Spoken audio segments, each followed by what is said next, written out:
Hola profesor, buenas noches, espero se encuentre muy bien. El día de hoy voy a presentarle los principales teóricos de la hermenéutica y sus aportes.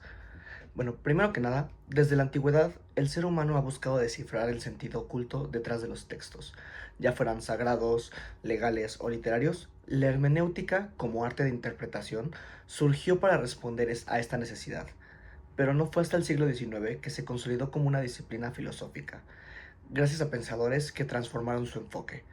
Hoy exploraremos los pilares de esta tradición, desde sus raíces en la exigénesis bíblica hasta su evolución como herramienta para comprender la existencia humana misma.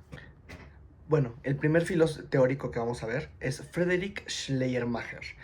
Este fue un teólogo y filósofo romántico que revolucionó la hermenéutica al proponerla como un método universal, no solo para estudiar textos religiosos. Según él, la interpretación debía de constar de dos movimientos.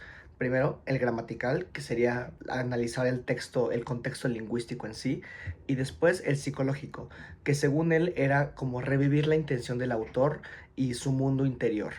Introdujo el ciclo hermenéutico, que constaba de entender todas las partes y vísceras de un texto. Por ejemplo, para comprender un poema de Homero no bastaba con analizar los versos aislados, sino que había que sumergirnos en la cultura griega y mente del autor. Él decía que el intérprete debe convertirse en el autor mejor que él mismo. Después, William Dilthey amplió la hermenéutica más allá de los textos. Para él, las ciencias del espíritu, como él las llamaba, historia, arte, filosofía, requieren un método distinto al de las ciencias naturales. Propuso que para la comprensión se basa en la vivencia, captar la experiencia humana desde adentro.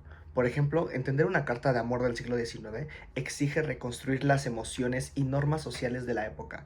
Dilthey insistía que la vida solo se comprende desde la vida misma. Más adelante, Martin Heidegger transformó la hermenéutica en una pregunta por el ser, en ser y tiempo. Argumentó que el humano es un ser en el mundo que interpreta desde sus prejuicios y temporalidad. La comprensión no solo es un acto neutral, sino una condición existencial. Por ejemplo, al leer un texto antiguo, no somos observadores externos. Nuestro presente y nuestras inquietudes moldean la interpretación misma. Heidegger afirmaba que el lenguaje es la casa del ser, subrayando que toda la comprensión se da a través de este mismo.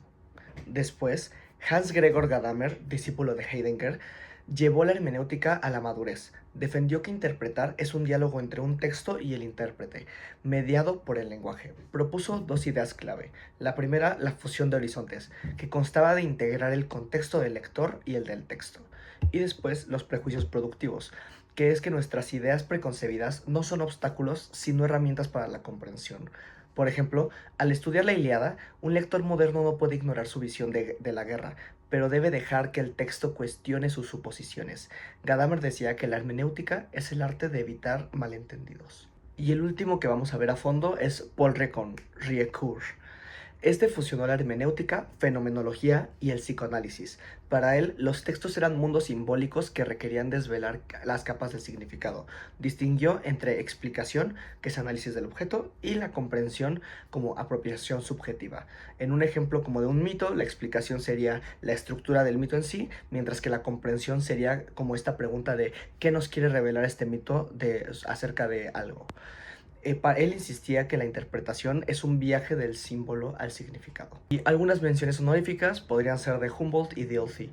Humboldt destacó que el lenguaje configura nuestra visión del mundo en sí, entonces que para él cada idioma encierra una cosmovisión única, y Dilthey por su parte heredó esta visión de Schleiermacher, que hacía énfasis en la historiedad, que decía que comprender un texto es reconstruir el mundo vital en el cual este texto fue concebido. En general, la hermenéutica ha evolucionado desde un método técnico a una filosofía de la comprensión humana. Nos enseñó que interpretar no es solo descifrar palabras, sino tender puentes entre épocas, culturas y subjetividades. En un mundo donde el diálogo es más urgente que nunca, la hermenéutica nos recuerda que, como dijo Gadamer, comprender es simplemente un proceso inacabado, una conversación sin fin. Muchas gracias.